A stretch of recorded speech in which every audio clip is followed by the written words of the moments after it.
오늘 말씀의 주제는 좋은 시, 좋은 밭, 이런 주제로 말씀을 나누도록 하겠습니다. 지난주 말씀을 좀 돌이켜보면 회당에서 이제 손 마른 사람을 고치는 문제로 인해서 충돌이 일어났죠. 그래서 서기관과 바리새인들은 이제 헤롯 당과 작당해서 예수님을 죽일 모의를 하게 되었습니다. 이제 그들이 예수님을 제거할 명분으로 찾아낸 것은 이제 예수님의 사역이 귀신의 왕 바알세불이 들린 것이라는 공식적인 선언이었습니다. 이처럼 유대 당국자들이 예수님을 죽이기 위한 수순을 밟으며 이제 선전포고를 한 바로 그날 이제 예수님께서 모여든 군중들에게 하신 설교가 본문의 말씀입니다. 마가복음의 특징 중에 하나는요, 예수님의 설교가 극히 드물게 기록이 되어져 있습니다. 마가복음에는 예수님의 설교 2편이 기록이 되어져 있는데 그 중에 하나가 본문의 말씀입니다. 13장의 종말의 설교가 또 그 하나이고요. 우리가 이 두 설교만 왜 실어 놓았을까? 그것은 이제 그만큼 이제 중요하기 때문이죠.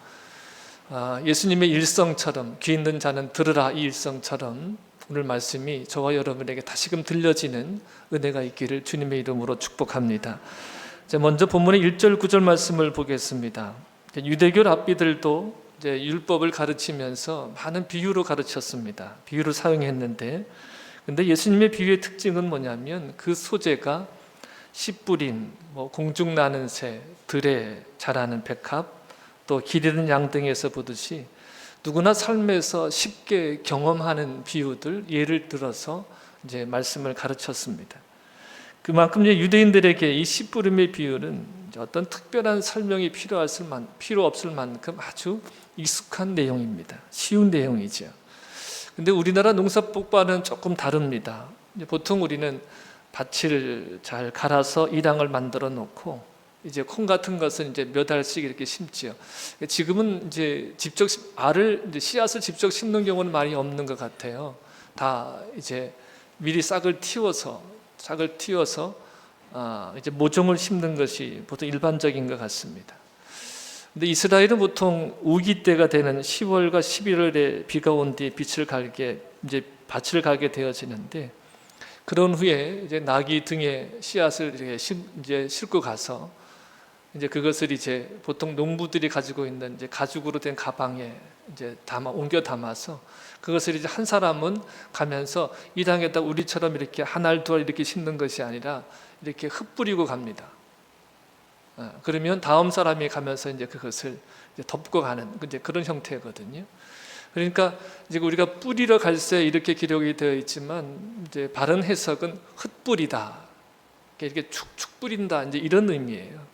그러니까 이렇게 뿌리니까 꼭 일항에만 떨어지는 것이 아니라 길가에도 떨어지고, 또 때로는 이제 또 그 가시덤불 위에도 떨어지고, 또 좋은 밭에도 떨어지고, 이제 이런 이제 일들이 있기 때문에 이 비유로 말씀을 하셨습니다. 여러분, 그 밭이 다 똑같지 않죠. 좋고 나쁜 밭이 분명히 있습니다. 그 좋은 밭에 떨어진 씨는 많은 결실을 맺고, 또 길가나 또 돌밭에 떨어진 씨는 말라 죽는다는 것은 누구나 잘 알고 잘 이해할 수 있는 내용입니다. 근데 예수님께서 이 말씀을 하신 후에 귀 있는 자는 들으라, 이렇게 결론을 내리셔요. 누구나 다 아는 내용인데, 누구나 다 지금 납득하고 있는 내용인데, 익숙한 내용인데 예수님이 귀 있는 자는 들으라, 이렇게 결론을 내리십니다. 귀 있는 자는 들으라, 이 표현이 공간복음에 6번 나오는데 이 마가복음에는 2번이 나와요. 누구나 알고 있는 씨 뿌리는 비유는, 이 뿌리는 이야기가 왜 이런 경고의 말씀이 2번이나 나오게 되어질까? 여러분, 귀 있는 자는 들으라, 이 말씀은 경고의 말씀이에요. 이 경고의 말씀이 2번이나 기록되어져 있거든요. 사실은 이것이 내용이 어려워서가 아니라 내용을 보는 관점과 생각이 다르기 때문이에요. 씨 뿌리는 비유 동일하게 다 알아요. 그런데 이것을 보는 관점, 생각이 다르기 때문이죠. 여러분, 설교도 자기가 취향에 맞게 듣는다 그래요. 취향으로 듣는다 그래요. 자기가 맞는 자기에게 맞는 취향의 설교가 있는 거죠. 여러분, 참 이것이 옳지 않은 일이에요. 자기 취향의 설교를 자기 취향에 맞게 들으면 안 돼요. 모든 말씀을 하나님의 말씀으로 들어야 되죠. 그러니까 동일한 것을 보고 동일한 것을 듣는데도 지금 이렇게 다른 것은 생각과 관점이 다르기 때문입니다. 제가 이 말씀을 듣는 많은 사람들에게 있어서 그들에게는 예수님께서 이야기하시는 하나님 나라의 개념이 없었습니다. 그들은 오로지 메시아가 오시면 어떤 초인적인 능력을 발휘를 해서 로마 제국을 멸망시키고 이스라엘로 하여금 로마를 대신해서 온 세상을 지배하게 하리라고 생각하고 있었습니다. 근데 그런 생각을 가지고서 예수님에게도 늘 표적을 구했습니다. 하늘로부터 오는 표적. 그런 메시아가 되어달라는 요구를 늘 했습니다. 마귀가 예수님을 집중적으로 시험한 것도 바로 이 부분인데, 유대인의 메시아가 되어서 이 땅에 메시아 왕국을 건설하라는 유혹이었습니다. 여러분, 말씀드렸던 대로 예수님은 하나님의 아들이신, 하나님의 아들 예수 그리스도의 복음, 이것이 마가복음이 전하는 복음인데, 하나님의 아들이라고 하는 이 고백이 누구에게서 나오죠? 첫 번째는 저자에게서 나오고, 계속해 두 번은 누구에게서 나온다 그랬어요? 귀신의 입에서. 그 귀신의 입에서 당신은 하나님의 아들이십니다, 이 말이 나올 때마다 예수님이 어떻게 하셨어요? 그 입을 다물라 그러셨죠. 그러니까 마귀는 예수님을 단순한 유대인들이 원하는 그런 메시아라 이렇게 착각하도록 유혹하는 것이었죠. 지금 유대인들의 가장 유력한 자들, 바리새인들이나 서기관들, 이들이 바라는 메시아는 바로 그들만의 메시아였고, 예수님이 정말 이 땅에 오셔서 이루고자 하시는 그런 일들이 아니었습니다. 자, 이 설교를 들은 제자들도 어리둥절했어요. 누구나 다 아는 내용인데 들을 게 있는 자는 들으라고 하시니까 도대체 이게 무슨 말씀을 하신 것일까? 그래서 예수께서 홀로 계실 때 함께한 사람들이 12제자와 더불어서 그 비유들에 대해서 물으십니다. 그래서 그 비유들에서 이르신 말씀이 11절부터 답을 하고 계신데 11절, 12절입니다. 자, 하나님 나라의 비밀을 너희에게는 주었으나 외인에게는 모든 것을 비유로 하신다고 하십니다. 그 이유에 대해서 12절에서 이렇게 말씀하셔요. 12절을 다시 한번 읽어보세요. 띄어져 있습니다. 이는 그들로 보기는 보아도 알지 못하며 듣기는 들어도 깨달지 못하게 하며 돌이켜 제사함을 얻지 못하게 하려 함이라 하시고 그랬습니다. 이 말씀이 이사야 6장 9절로 10절 말씀의 인용인데 남유다에 대한 심판의 말씀입니다. 다시 한번 우리 이사야서 6장 9절부터 10절 말씀을 보실게요. 큰 소리를 읽습니다. 시작. 너희가 듣기는 들어도 깨달지 못할 것이요 보기는 보아도 알지 못하리라 하여 이 백성의 마음을 둔하게 하며 그들의 귀가 막히고 그들의 눈이 감기게 하라. 염려하건대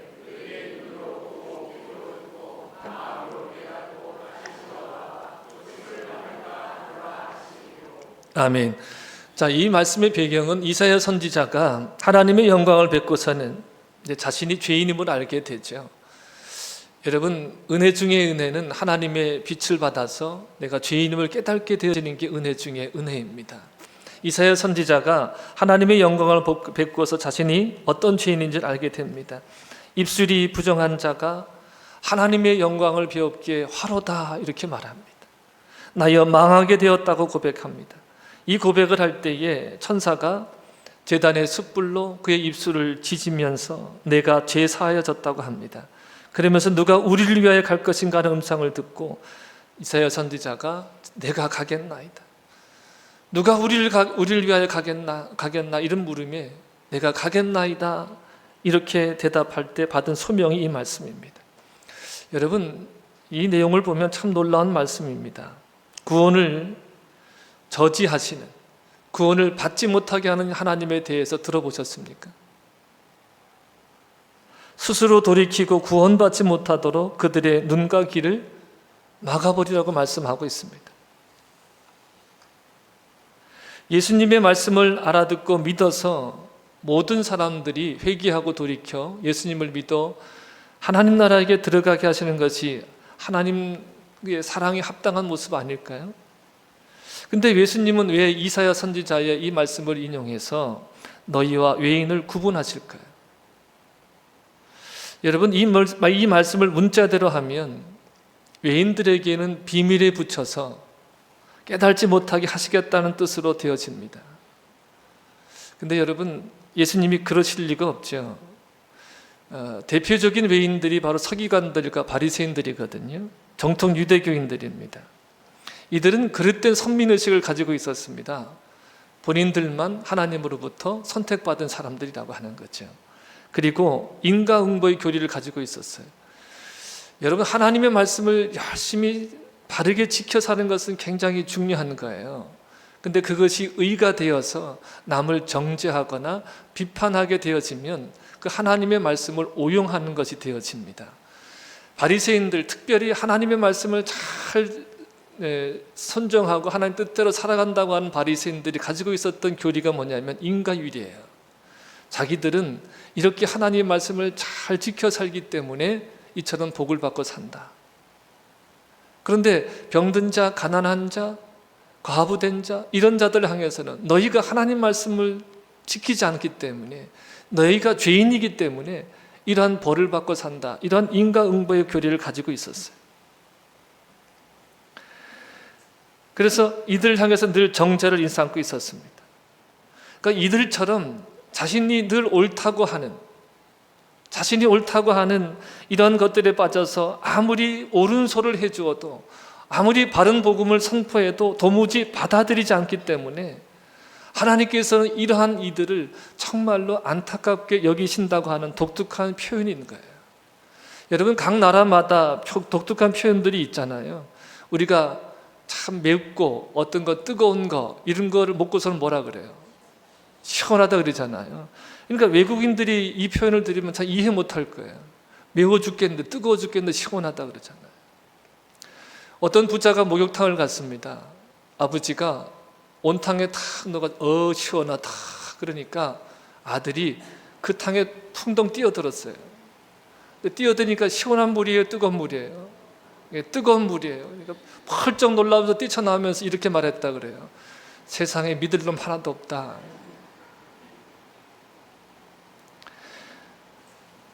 그러니까 우리 문화를 모르는 외국인들은요, 이해하기 어려울 거잖아요. 근데 성경에도 독특한 표현들이 있습니다.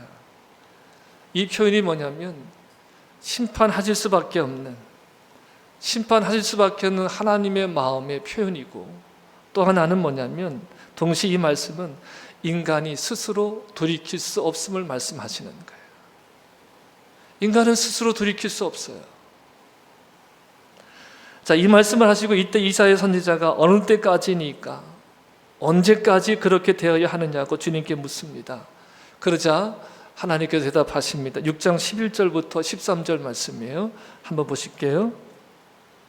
내가 이르되 주여 어느 때까지니까 하였더니 주께서 대답하시되 성읍들은 황폐하여 주민이 없으며 가옥들에는 사람이 없고 이 토지는 황폐하게 되며, 12절 말씀, 여호와께서 사람들을 멀리 옮기셔서 그 땅 가운데에 황폐한 곳이 많을 때까지니라. 그 중에 10분의 1이 아직 남아있을지라도 이것도 황폐하게 될 것이나 밤나무와 상수리나무가 배임을 당하여도 그 구루터기는 남아있는 것 같이 거룩한 씨가 이 땅에 구루터기니라 하시더라. 아멘. 자, 이 말씀을 보시면 모든 성읍들이 황폐하게 됩니다. 그리고 가옥들에는 사람이 없고 모든 토지가 황폐하게 되어져요. 여호와께서 사람들을 멀리 옮기셔서 이 땅 가운데 황폐한 것이 많을 때까지니라, 이렇게 말씀하십니다. 그 중에 10분의 1이 남아있을지라도 이것도 황폐하게 될 것이나 밤나무와 상수리나무가 배임을 당하여도 뭐는 남아있어요? 자, 나무를 베고 나면 밑에 뭐가 남아있어요? 구루터기 남아있잖아요. 구루터기는 남아있는 것 같이 중요한 말씀이 뭐냐면 거룩한 씨가 이 땅의 구루터기니라, 이렇게 말씀을 하셔요. 이제 결국은 이제 거룩한 씨만 남기고 거룩한 씨로 자기 백성을 새롭게 만들어내시는 것이 하나님의 뜻입니다. 자, 그러면 이 거룩한 씨로 오시는 분이 누구세요? 우린 결론을 다 알고 있잖아요. 창세기 3장 15절 말씀에 여인의 후손으로 오실 분이며 아브라함에게 약속하신 그 씨가 거룩한 그루터기입니다. 아브라함도 그 씨를 믿음으로 의롭다함을 받았습니다. 아브라함의 씨라는 그리스도라고 사도 바울이 증거하고 있습니다. 여러분, 구약의 모든 약속들이 예수 그리스도에게로 모아지고 있습니다. 예수 그리스도께서 이제 백성들의 눈과 귀를 열어주시기 위해서 천국을 설명하여 주시는 것이죠. 여러분, 누구나 알 수 있는 농사짓는 내용으로 천국을 설명하시는데 알아듣는 자가 없다 그랬습니다. 자, 14절 말씀을 보실게요. 본문 14절입니다. 뿌리는 자는 말씀을 뿌리는 것이다 그랬어요. 자, 뿌리는 자가 무엇을 뿌리고 있어요? 씨를 뿌린다 그랬는데 이것이 곧 뭐라는 거예요? 말씀이라 그랬어요. 그러면 말씀을 뿌리는 자가 누구입니까? 예수님이에요. 자, 요한복음 6장 63절을 보겠습니다. 시작. 살리는 것은 영이니 육은 무익하니라. 내가 너에게 이른 말은 영이요 생명이라. 아멘. 자, 예수님께서 말씀을 뿌리시는데 그 말씀이 뿌려지면 중요한 것입니다. 그 밭이 어떤 밭인지가 드러난다는 거예요. 우리가 이 본문으로 여러분들 좋은 밭이 되라는 설교를 많이 들으셨죠? 좋은 밭이 돼야 30배, 60배, 100배 결실을 맺는다. 이런 말씀을 많이 드렸을 겁니다. 회개하고 말씀에 순종하면 옥토가 되고 100배의 결실을 맺게 될 것이다. 이런 말씀을 많이 들었을 겁니다. 자, 그런데 여러분 한번 이치적으로 한번 생각해 보시자고요. 밭이 스스로 좋은 밭이 될 수 있나요? 그러니까 귀 있는 자는 들을지어다 어렵게 생각하지 말고 그냥 쉽게 이치적으로요. 밭이 스스로 좋은 밭이 될 수 있습니까? 그러니까 어떻게 밭이 스스로 돌을 골라내고 가시덤불을 뽑아낼 수 있습니까? 그러니까 이 비유의 의미는 뭐냐면 이 비유는 좋은 밭이 되라는 말씀이 아니라 씨가 밭을 구별해낸다는 말씀이에요. 그러니까 여러분, 그 해석은 틀렸다 이런 말씀이 아니에요. 그 해석이 틀린 건 아니에요. 중요한 것은 뭐냐, 이런 부분도 있어요. 이 말씀의 의미로 보면 다 우리에게 하나님의 나라가 임하잖아요. 하나님의 나라가 임하죠. 주님의 다시 하나님 나라가 임하는데 그 하나님의 나라가 임할 때 길가 바친 사람이 있어요. 또 돌 바친 사람이 있어요. 가시덤불인 사람이 있고 좋은 밭이 있는 사람이 있어요. 그 밭의 상황에 따라서 지금 그 나라가 임한 나라도 그러한 상황이 되어져요. 이런 의미로 해석을 할 수 있지만 제가 성경을 읽으면서 이 말씀이 의미하는 바는 뭐라고 깨달아진 것이 뭐냐면 좋은 밭이 되라는 의미보다는 씨가 떨어지면 그 땅이 구별이 되어진다는 거예요. 씨가 그 밭을 구별해낸다는 거예요. 여러분, 말씀에 대한 반응이 성도의 상태예요. 말씀이 떨어지면 말씀을 어떻게 받아들이느냐, 어떻게 말씀을 내가 적용하느냐, 그것이 성도의 상태인 거죠. 자, 우리가 이 부위에서 특별히 살펴야 할 것이 있는데 두 가지가 있어요. 첫째는 뭐냐면 씨를 뿌리는 자가 나가서 뿌리는 씨는 모두 같은 씨라는 거예요. 같은 씨입니다. 그러니까 이 땅에 씨로 사용할 수 이 땅에는 씨로 사용할 수 없는 씨를 뿌리고 또 이 땅에는 정말 열매가 풍성하게 맺히는 그런 좋은 씨를 뿌리고 이런 것이 아니라 모든 땅에 지금 뿌려진 씨는 동일하다는 거예요. 이 땅에도 저 땅에도 모든 땅에 뿌려진 씨는 동일합니다. 또 하나는 뿌린 씨의 결실은 그 씨가 어디에 떨어졌느냐에 따라서 달라진다는 거예요.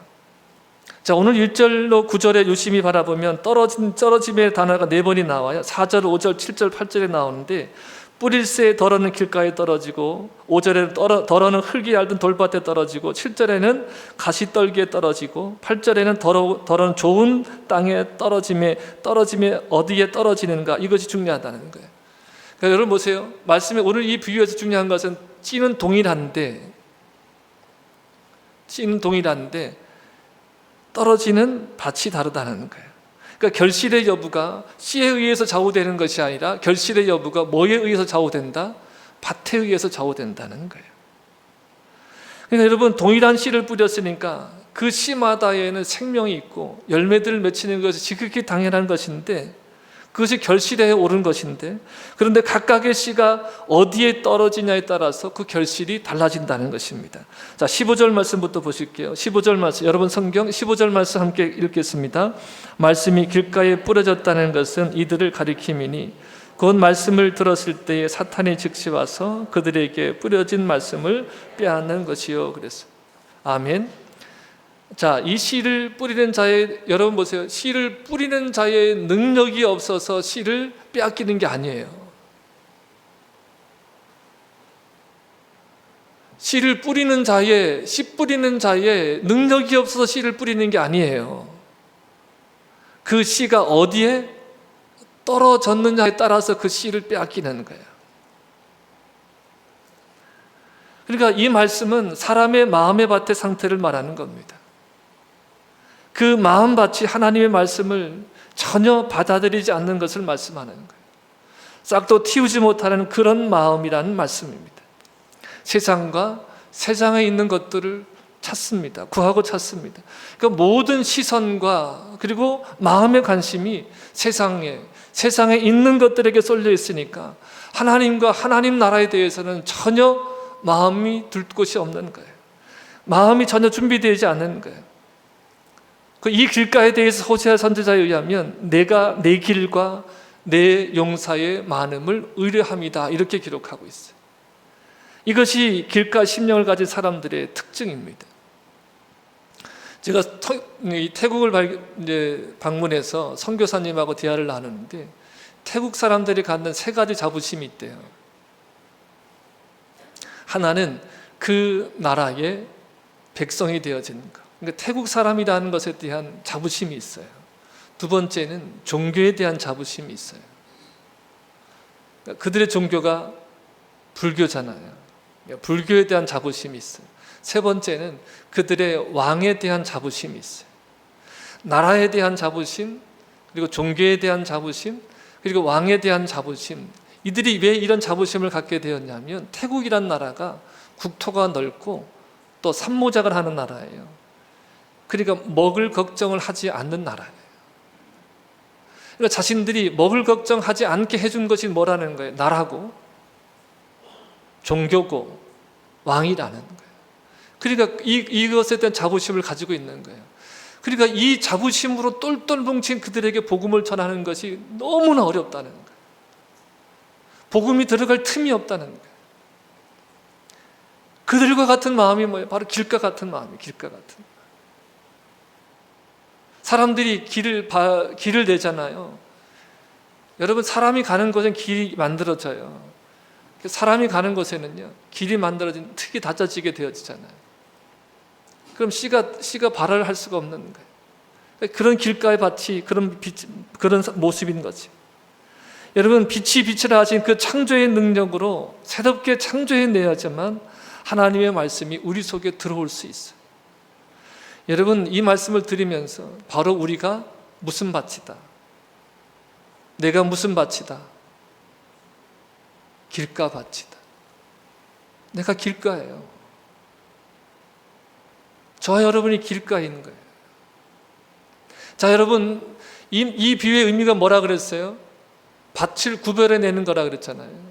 그러니까 말씀이 떨어지면 밭이 구별되어지는 거예요. 근데 돌이켜보니까 내가 바로 길가였더라고요. 길가. 자, 16절과 17절 보겠습니다. 시작. 또 이와 같이 돌밭에 뿌려졌다는 것은 이들을 가리킴이니 곧 말씀을 들을 때 즉시 기쁨으로 받으나 그 속에 뿌리가 없어 잠깐 견디다가 말씀으로 인하여 환난이나 박해가 일어날 때에는 곧 넘어지는 자요. 그랬어요. 자, 이런 사람들은 하나님의 말씀을 일시적으로 경험하고 또 어느 정도는 유지합니다. 여러분, 여기서 돌밭이라고 하는 개념이 어떤 돌이 많이 섞인 그런 밭, 이런 개념보다는요, 이 팔레스타인에서의 돌밭의 개념은 거의 밑에가 다 석회석이거든요. 석회석. 이 석회석 땅에 바람이 막 불면 흙들이 날라오잖아요. 흙먼지가 이렇게 쌓여지는 거죠. 여러분 그런 거 경험해 보셨어요? 눈도 어떨 때 보면 모이는 곳이 있잖아요. 쌓여서 바람이 불고 나면 여기는 그런 데가 없는가? 쉬운 예로 쓰레기가 막 돌다가 쓰레기가 모이는 곳이 있잖아요. 우리 교회도 보면 이쪽에 쓰레기가 많이 갖다 놓으니까 바람이 많이 부는 날이나 쓰레기가 다 날라와 가지고 감사하게 한 곳에 이렇게 모여요. 그러니까 그렇게 흙이 날아와서 모인 곳에 잠깐 이게 흙이 덮여지는 거예요. 밑에는 뭐예요? 여전히 돌밭인 거죠. 그러니까 돌밭 위에 흙이 얇게 덮인 상태, 이런 상태를 돌밭으로 이렇게 이해하시면 될 것 같아요. 그러니까 일시적으로 하나님의 나라를 경험하지만, 그 복음을 경험하지만 어느 기간에도 유지를 합니다. 그런데 복음으로 인해서, 내가 복음의 사람으로 됨으로 인해서, 여러분 이 땅에서 우리가 구별되어 살아가는 것, 이것이 복음으로 사는 거잖아요. 구별되어 살다 보니까 이 세상과 짝하여 살지 않으니까 여러 가지 손해를 입게 되고 박해가 온다는 거예요. 그럴 때 넘어지는 사람들. 그러니까 예수님의 말씀을 듣는 제자들 다 그렇게 넘어지는 거예요. 그러면 우리가 다 돌밭이라는 말씀이에요. 그런데 넘어지는 자들을 위해서 예수님이 그 믿음이 떨어지지 않도록 뭐 하셔요? 기도하시죠. 여러분 두 번째 말씀이요. 첫째는 내가 뭐다? 길가다. 두 번째, 내가 뭐다? 돌밭이다. 자, 18절로 19절 말씀이에요. 읽습니다. 시작. 또 어떤 이는 가시떨기에 뿌려진 자니 이들은 말씀을 듣기는 하되 세상의 염려와 재물의 유혹과 기타 욕심이 들어와 말씀을 막아 결실하지 못하게 하는 자요. 아멘. 자, 말씀을 막아 결실하지 못하게 하는 가시떨기에 대해서 구체적으로 상세하게 설명해 주고 있는데, 그 가시떨기가 뭐예요? 세상의 염려와 재물의 유혹과 기타 욕심이라고 그랬어요. 이러한 것들이 들어와서 말씀을 막아서 결실하지 못하게 한다 그랬습니다. 그러니까 그 가시가 뭐냐 하면 세상의 염려고 재물의 유혹이고 기타 욕심이에요. 세상과 세상에 있는 것들에 대한 염려하고 그런 것들을 어떻게 해결하려고 고민하며 뭔가를 이루려 하는 그 욕심이 그 마음에 자라고 있을 때, 이런 사람의 심령, 이런 사람의 영성은 가시떨기라는 거예요.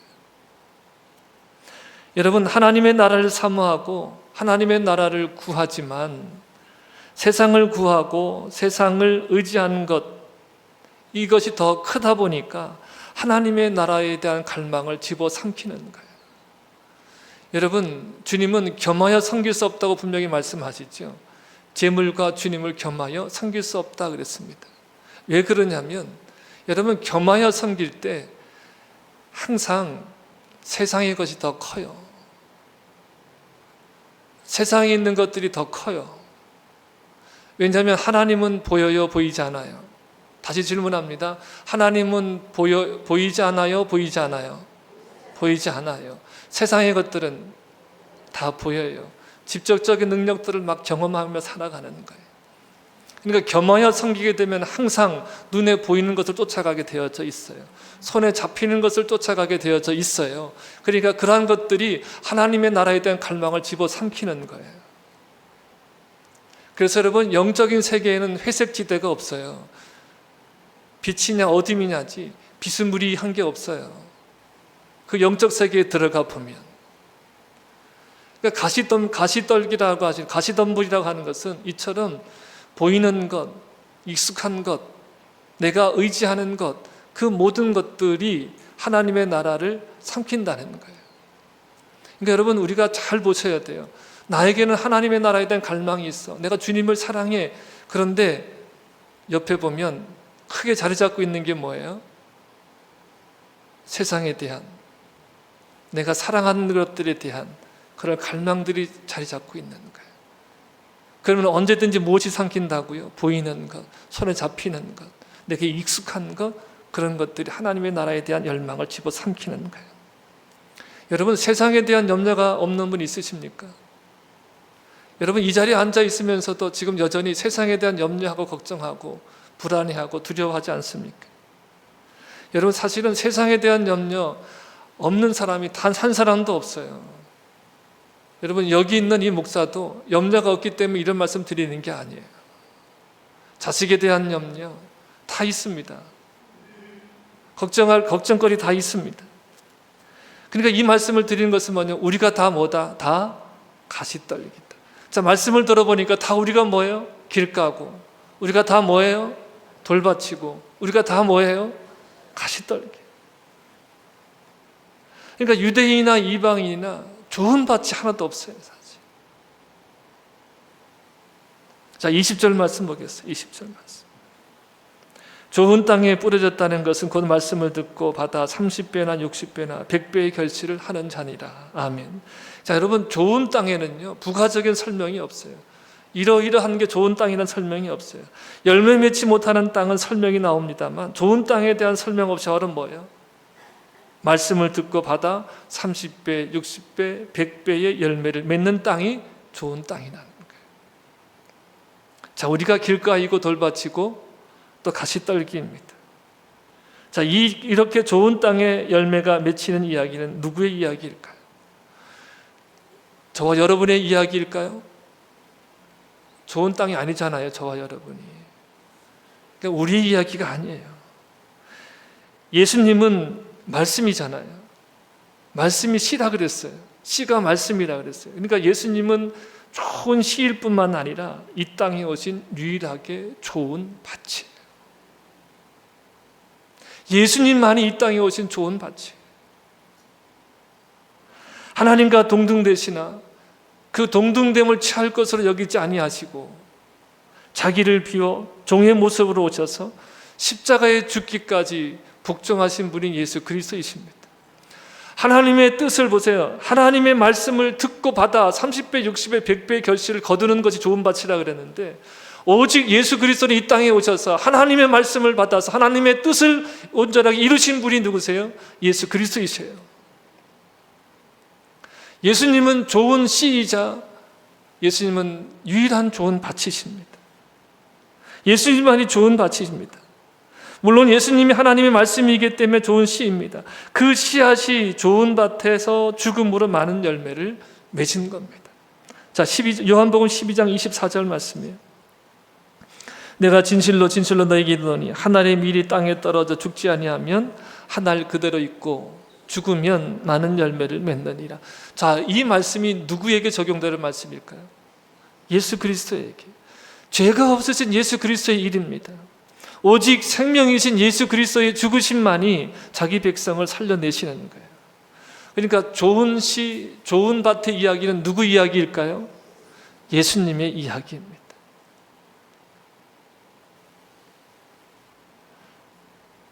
여러분, 좋은 땅이 되기를 원하십니까? 전혀 안 좋으시는 거예요. 여러분, 좋은 땅이 되기를 원하십니까? 아니, 내 얘기가 아니라니까, 우리들 이야기가 아니라니까 기대하지 않으시는 거예요. 좋은 땅이 되기를 원하십니까? 그러면 다시 질문할게요. 왜 좋은 땅이 되기를 원하십니까? 왜 좋은 땅이 되기를 원하십니까? 좋은 땅은 말씀을 듣고 배워서 어떻게 해요? 30배, 60배, 100배의 결실을 맺는 일. 그러니까 좋은 땅이 되기를 원하는 유일한 이유는 뭐예요? 열매를 맺기 위한 거잖아요. 말씀을 듣고 받아서. 자, 주께서 이르신 말씀이 뭐예요? 영이요? 생명인데 그 말씀은 회개하고 복음을 믿으라는 거예요. 우리가 열매란 말씀을 깨닫고 회개해서 예수님을 믿는 것이 열매입니다. 그러니까 우리는 열매라고 하니까 우리의 육체로 할 수 있는 어떤 업적들을 열매라고 생각을 하는데 그것이 아니라 예수를 믿는 것이 열매예요. 하나님께서 원하시는 열매는 하나님이 보내신 자, 예수님이 누구신지 알고 믿는 것이 하나님의 일입니다. 이 열매를 얻기 위해 하나님은 농부가 되시고 예수님은 포도나무가 되셔서 자기 백성들을 자기에게 접붙이시는 거예요. 그 접붙이시는 일을, 우리가 하나님과 연결되어지는 일을 누구를 통해서, 무엇을 통해서 이루시는 거예요? 십자가를 통해서 다 이루시는데, 우리가 그 예수 그리스도의 십자가와 부활을 믿음으로 예수 그리스도가 어떻게 되어지는 거예요? 접붙임이 되어지는 거예요? 연합이 되어지는 거예요. 자, 그러면 말씀을 드릴게요. 어떻게 좋은 땅이 되어집니까? 어떻게 좋은 땅이 되어집니까? 좋은 씨, 좋은 땅은 누구세요? 누구 이야기예요?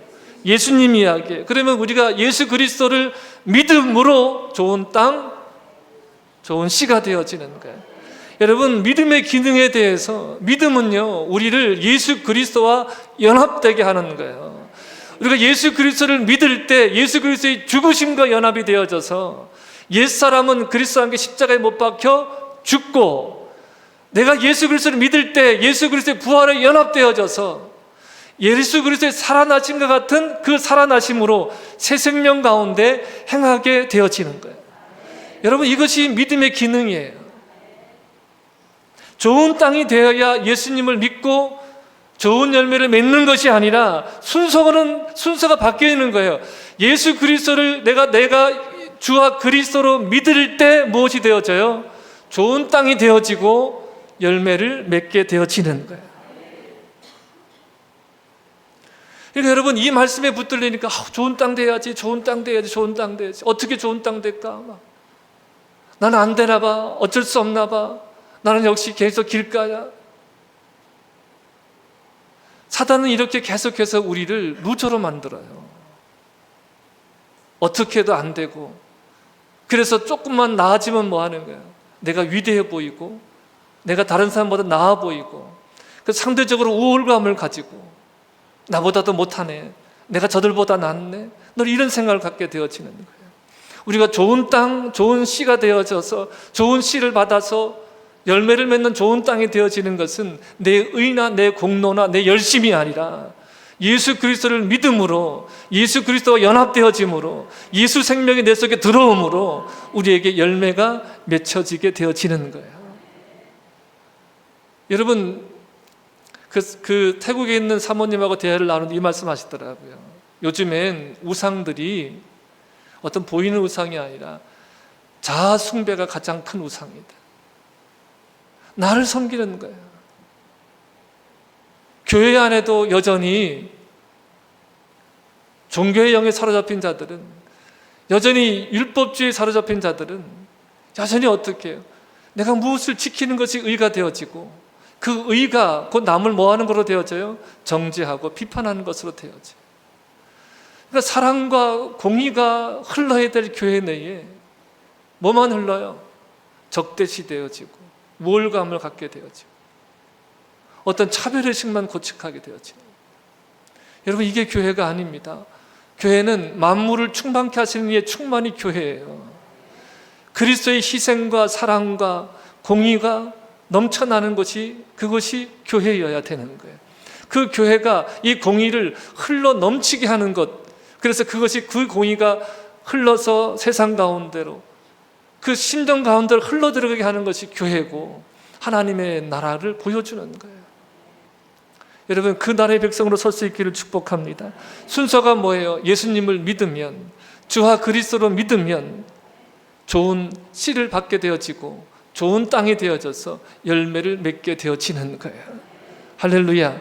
여러분, 여러분들은 좋은 열매를 풍성하게 맺을 수 있는 존재가 되어진 것을 믿으셔야 돼요. 여러분, 믿으셔야 된다니까요. 나는 안 되나 봐, 어쩔 수 없는 하가 아니라 나는 하나님의 부르심을 받고 내가 예수 그리스도를 믿음으로 내가 이제 좋은 땅이 되어서 풍성한 열매를 맺을 수 있는 존재가 되었다는 것을 여러분들이 믿으셔야 돼요. 이전 것은 지나갔어요. 그러니까 이전에 내가 아무리 잘생겼건 그것은 다 지나갔습니다. 앞에 것이 무엇이에요? 예수 그리스도로 말미암아 내가 새로 지으심 받았다는 것을 믿고 내가 나아가는 거예요. 날마다. 그래서 여러분, 계속해서 우리는 어떤 존재가 되어지는 거예요? 예수 그리스도를 말미암아 새로 지음받은 자, 선한 일을 위해서 지음받은 자로 살아가는 거예요. 여러분, 이것이 우리가 나아가야 될 믿음의 길인 거예요. 자, 베드로전서 1장 23절 25절 보겠습니다. 시작. 너희가 거듭난 것은 썩어질 씨로 된 것이 아니요 썩지 아니할 씨로 된 것이니 살아있고 항상 있는 하나님의 말씀으로 되었느니라. 그러므로 모든 육체는 풀과 같고 그 모든 영광은 풀의 꽃과 같으니 풀은 마르고 꽃은 떨어지되 오직 주의 말씀은 세세토록 있도다 하였으니 너희에게 전한 복음이 곧 이 말씀이니라. 아멘. 자, 여러분, 우리가 예수님을 믿어 거듭난 것은 썩어질 육체의 행위로 된 것이 아니라 썩지 아니할 시 곧 예수 그리스도의 십자가와 부활의 능력으로 되어진 것을 믿으시길 바랍니다. 이것이 복음이에요.